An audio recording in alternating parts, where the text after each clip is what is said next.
TNI Angkatan Laut tangkap 83 PMI ilegal. Petani Karo ekspor ubi jalar dan kentang. Wisata kopi di Tapanuli Selatan diminati wisatawan.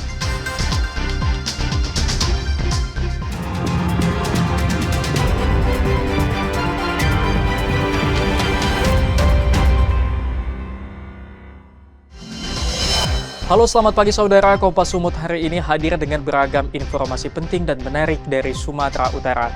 Selain 3 sorotan tadi, sejumlah informasi lain akan kami sajikan dalam Kompas Sumut.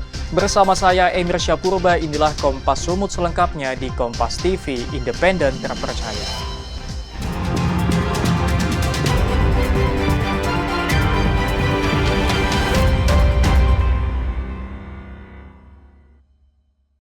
Saudara, seorang nakoda kapal dan 2 anak buahnya ditetapkan jadi tersangka karena membawa 83 pekerja migran ilegal di Tanjung Balai Asahan. Mereka diamankan personil pangkalan TNI Angkatan Laut. Inilah detik-detik saat personil Lanal Tanjung Balai Asahan mengejar satu unit kapal tanpa nama yang membawa 44 PNI ilegal di muara Sungai Baru perairan Asahan. Namun nakoda bersama anak buah kapal ABK melompat ke laut dan melarikan diri ke hutan bakau. Di hari yang sama, personil Lanal juga mengamankan 2 kapal lagi yang masing-masing membawa 24 dan 15 orang PNI ilegal lainnya. Para PNI ilegal ini berasal dari Malaysia dan berencana masuk ke Indonesia namun tanpa dokumen resmi. Mereka terdiri dari 55 laki-laki dan 21 perempuan dewasa serta 7 orang balita. Personil kemudian memeriksa seluruh barang bawaan dan tidak menemukan benda terlarang seperti narkotika. Dari 3 kapal ini, seorang nakoda dan 2 ABK berhasil ditangkap yang kini telah ditetapkan tersangka PMI ilegal. Telah mengamankan 83 pekerja migran Indonesia non-prosedural. Pengamanan tersebut dilaksanakan di 3 titik, tepatnya di Sungai Asahan di Sungai Baru. Dari berbagai penangkapan terdapat 3 kapal yang satu. Kini seluruh PMI ilegal yang diamankan telah diserahkan ke pihak imigrasi untuk proses pendataan dan penindakan lebih lanjut. Armendo Sinaga, Kompas TV, Asahan, Sumatera Utara. Saudara, 4 orang pengedar narkoba jenis sabu disergap personil Satres Narkoba Polrestabes Medan di kawasan Medan Petisa. 2 kg sabu disita. Ini adalah rekaman detik-detik ketika petugas Satres Narkoba Polrestabes Medan menangkap pelaku narkoba di kawasan Medan Petisa. Mana barangmu? Saat ditangkap, pelaku sedang mengendarai sepeda motor dan diduga hendak mengantarkan narkoba kepada seseorang. Dari jok sepeda motor pelaku, petugas menyita 1 kg sabu. Petugas kemudian melakukan pengembangan dan menangkap 3 pelaku lain berikut barang bukti tambahan 1 kg sabu, 40 butir pil ekstasi, serta 10 bungkus pil Happy Five. Kasatres Narkoba Polrestabes Medan, Ajun Komisaris Besar Polisi Tommy Arwan menyebut 4 pelaku yang ditangkap dalam kasus ini berstatus sebagai kurir dan pengedar. Mereka juga berstatus residivis dan telah merencanakan peredaran sabu sejak masih dalam penjara. Kita perkirakan dari hasil interogasi bahwa mereka sudah cukup lama melakukan kegiatan ini. Didasarkan dari interogasi bahwa para pelaku ini bertemu di LP dan mereka masuk LP itu lapas dengan kasus yang sama, yaitu kasus narkotika. Dan sehingga pada saat mereka keluar, mereka masih menjalankan kegiatan mereka mengedarkan narkotika ini. Kini 4 pelaku terancam penjara selama lebih dari 5 tahun atau dapat dihukum dengan hukuman mati karena dijerat dengan Undang-Undang Nomor 35 Tahun 2009 tentang narkotika. Ferry Irawan, Kompas TV, Medan, Sumatera Utara. Saudara, hanya karena harta warisan, seorang adik di Kabupaten Simalungun tega membunuh abang kandungnya. Pelaku juga menganiaya istri korban dengan senjata tajam. Seorang pria di Kabupaten Simalungun berinisial JG berusia 60 tahun tega membunuh abang kandungnya RG hanya karena berebut harta warisan. Korban ditusuk di rumahnya di Desa Merdinding, Kecamatan Pematang, Selimakuta, akhir April lalu. Peristiwa ini bermula saat JG mendatangi rumah abangnya dan meminta menyetujui penjualan sebidang tanah warisan. Namun korban tidak menyanggupi permintaan JG dan terjadi cekcok. Pelaku yang telah membawa pisau kemudian menusuk bagian dada dan perut korban, bahkan istri yang berusaha melerai turut menjadi korban. Pelaku sempat melarikan diri ke Kabupaten Karo dan akhirnya diringkus personel Polres Simalungun. Di mana korbannya adalah RG, ya. Kemudian yang meninggal dunia adalah korban RG, kemudian JS sebagai istri juga korban tetapi luka berat. Kemudian tersangkanya adalah adik kandung dari si korban yang berinisial JG. Ya. Ini kasus ini sebenarnya diawali karena warisan. Pasca peristiwa tersebut, korban meninggal dunia di rumah sakit, sedangkan istri korban mengalami luka berat. Pelaku terancam hukuman 10 tahun hingga seumur hidup sesuai pasal 340 KUHP tentang pembunuhan berencana. Armendo Sinaga, Kompas TV, Simalungun, Sumatera Utara. Petani Karo ekspor ubi jalar dan kentang, saksikan usai jeda.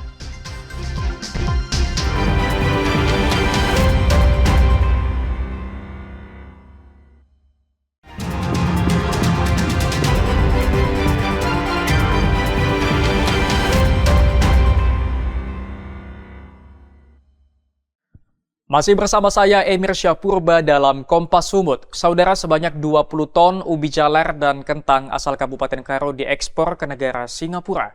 Ekspor ini akan meningkatkan ekonomi dari hulu ke hilir di tingkat petani.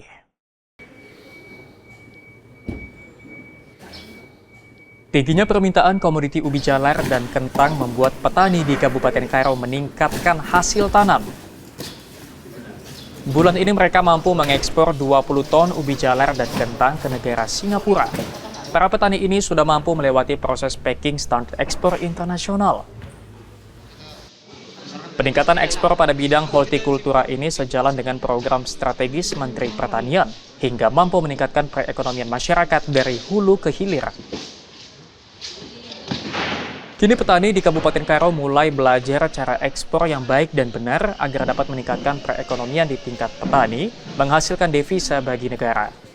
Petani dan eksportir berharap dengan adanya keterlibatan pemerintah dapat menjamin stabilitas harga bahan pokok dan menjamin kualitas bahan pokok yang akan diekspor.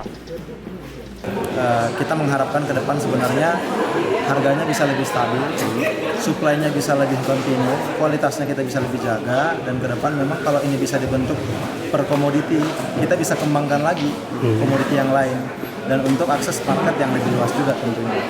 Peran serta selama ini peran serta dari pemerintah seperti apa? Peran serta pemerintah sebenarnya kita didampingi.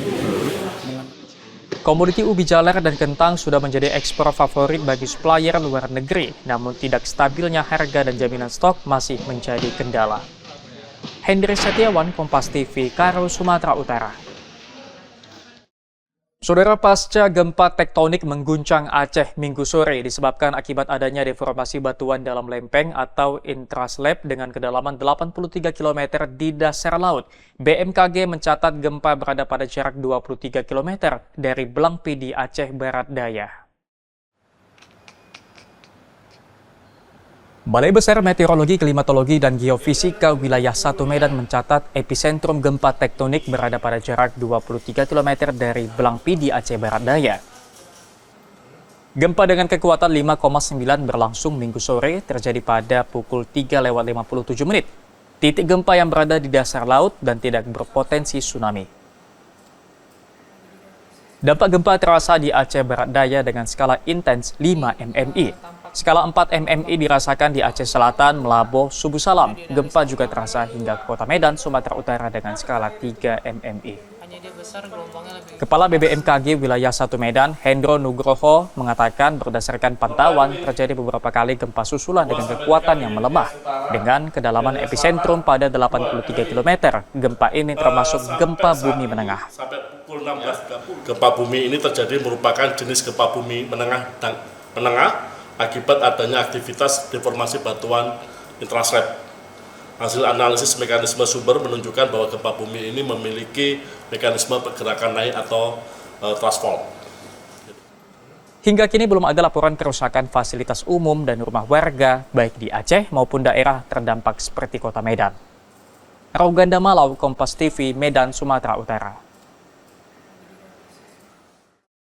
Kita ke informasi haji. Saudara, Asrama Haji Embarkasi Medan siapkan menu spesial bagi jemaah calon haji lanjut usia. Mulai nasi hingga daging dimasak khusus hingga sangat lembut. Labbaik Allahumma labbaik, labbaik la syarika laka labbaik, innal hamda wan ni'mata laka wal mulk la syarika lak. Saya pun lapor ke panitia pengadaan.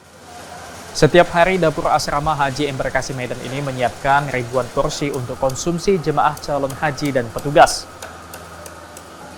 Selain dapur higienis, menu makanan pagi, siang, sore juga telah ditentukan oleh petugas haji. Jadwal menu dirotasi terdiri dari ikan, daging rendang, daging ayam, telur dan beragam sayur, serta buah-buahan, jus, serta puding. Khusus bagi jemaah calon haji yang lansia tersedia menu makanan spesial. Nasi yang lebih lembut, ikan dan daging tanpa tulang, sayur sup atau sayur bening. Sebuah bahan makanan dibuat selembut mungkin.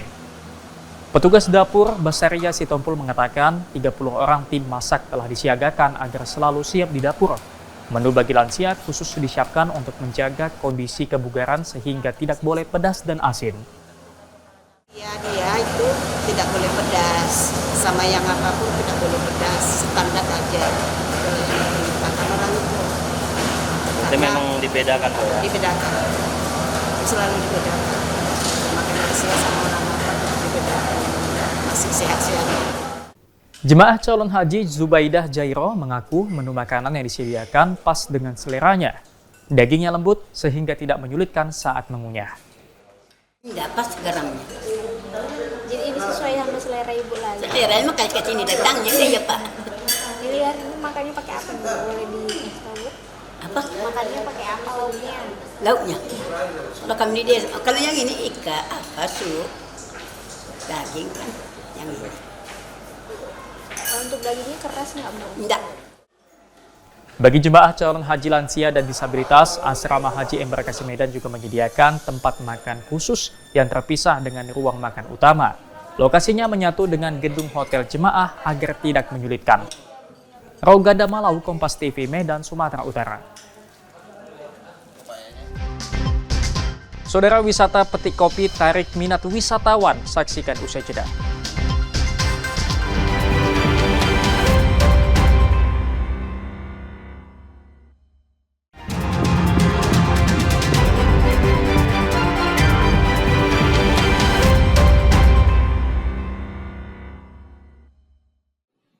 Masih bersama saya Emir Syapurba dalam Kompas Sumut. Saudara, pemerintah Provinsi Sumatera Utara akan membentuk holding BUMD bersama pemerintah kabupaten kota. Rencana ini dinilai mampu meningkatkan pelayanan publik. Hadirin yang kami hormati, kita dengarkan sambutan Menteri. Pelaksanaan pembangunan berkelanjutan di Provinsi Sumatera Utara akan dilakukan dengan membentuk holding badan usaha milik daerah BUMD. Holding BUMD ini nantinya akan meningkatkan SDM dan pelayanan publik. Wacana ini tertuang dalam Musyawarah Perencanaan Pembangunan Rencana Kerja Pemerintah Daerah 2026 Sumatera Utara yang berlangsung Senin di kantor Gubernur. Musrenbang ini dihadiri perwakilan dari Kementerian Dalam Negeri, Kementerian Pariwisata, Kementerian Investasi, Kementerian Perencanaan Pembangunan Nasional, Forkopimda Kabupaten Kota, serta perwakilan BUMD. Di hadapan peserta musyawarah, Gubernur Sumatera Utara Bobi Nasution menyampaikan akan mendorong pemerintah kabupaten kota untuk merangkum kebutuhan dalam percepatan pembangunan. Untuk sasaran makro pembangunan disebutkan akan ada insentif fiskal untuk mendorong kinerja dan pelayanan publik di daerah masing-masing. Bobi Nasution mengusulkan dalam pengelolaan sumber daya alam dapat diterapkan holding BUMD antara provinsi dan kabupaten, sehingga dapat meningkatkan pelayanan publik, kemudian adanya dukungan bank daerah sebagai alternatif pembiayaan. Itu kan BUMD yang khusus pelayanan ya, seperti air. Sebenarnya BUMD ini semuanya mau memberikan pelayanan, cuman kadang-kadang mau investasi berat, uangnya nggak ada, mau melakukan pinjaman, kadang-kadang asetnya tidak mencukupi. Jadi asetnya bagus disatukan, tadi kami diskusi dengan Pak Tony, jadi asetnya bisa disatukan baik dari provinsi, kabupaten, kota, sehingga nilai aset yang besar, jadi kalau maupun pembiayaan lebih gampang. Seluruh OPD diminta agar tidak asal melakukan penganggaran seperti temuan anggaran yang tidak masuk akal, tusuk gigi, dan busi racing yang jumlahnya sangat besar. Roganda Malau, Kompas TV, Medan, Sumatera Utara. Saudara, berawal dari coba-coba, pemuda di Kabupaten Mandailing, Natal, Sumatera Utara raup keuntungan dari budidaya ayam impor American Silky. Ayam berpenampilan unik menjadi peluang usaha baru. Berawal dari browsing di media sosial, seorang pemuda tertarik memelihara ayam unik American Silky. Tahap awal, Rashid hanya memelihara 2 ekor dan diposting lewat akun pribadinya. Namun tanpa disadari, banyak komen warga dan berminat untuk membeli ayam miliknya. Melihat respon tersebut, Rashid kemudian mengembangkan ternak ayam silky berwarna putih dan hitam. Ayam berpenampilan unik dengan bulu lembut menutupi hampir seluruh badannya ini, kini sudah banyak dan diberi kandang sederhana. Menurut Rashid, beternak ayam unik ini tidaklah rumit.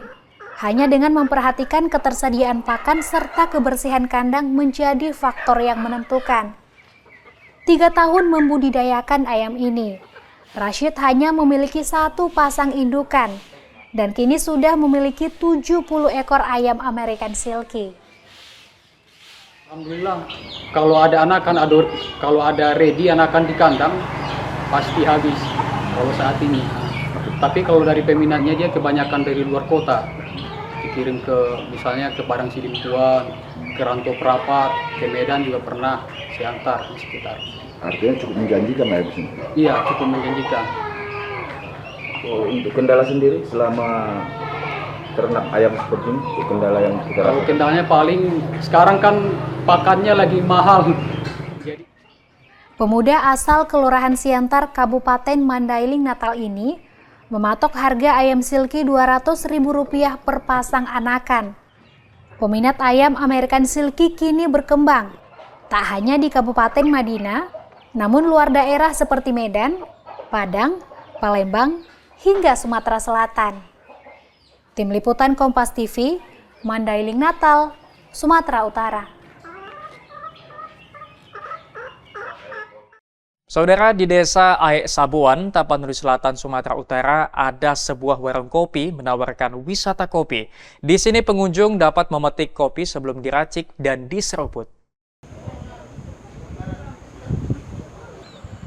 Inilah warung kopi yang menyediakan konsep unik.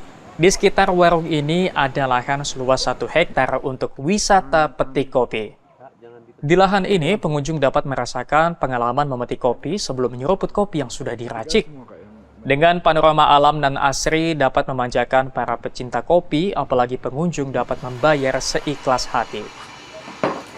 Kopi yang disuguhkan berupa olahan kopi Arabica dengan proses full wash dan menghasilkan sensasi fruity yang menjadi pilihan para penikmat kopi. Untuk rasanya keduanya sangat mantap. Kalau yang suka original, mungkin yang kopi hitam dengan gula aren ini oke. Oke Bang, selain cita rasa, lokasi di sekitar seperti apa?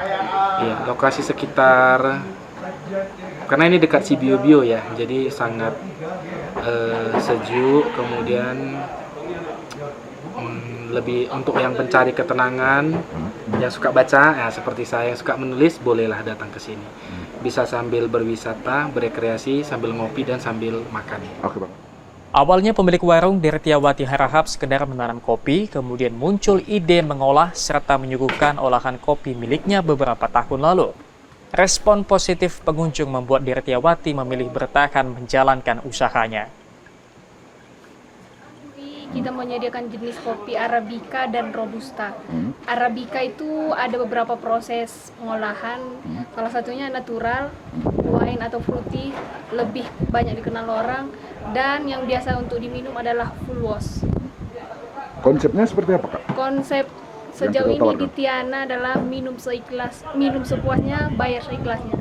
Kenapa konsep ini dibuat? Biar masyarakat luas bisa mencicipi kopi yang enak. Jika kita buat patokan harga, maka akan orang sekitar merasa itu tidak wajar dengan harga segitu, karena Tiana Kopi itu tempatnya berada di daerah. Memberi pengalaman memetik kopi sekaligus menyediakan lokasi wisata kebun kini menjadi pilihan wisatawan saat melintas di Tapanuli Selatan. Khairul Bazar, Kompas TV, Tapanuli Selatan, Sumatera Utara. Saudara, sampai di sini Kompas Sumut hari ini. Anda bisa menyimak video tayangan kami di kompas.tv atau menyaksikan siaran langsung via streaming di kompas.tv/live. Kami undur diri, tetap saksikan rangkaian program berita di Kompas TV, independen, terpercaya.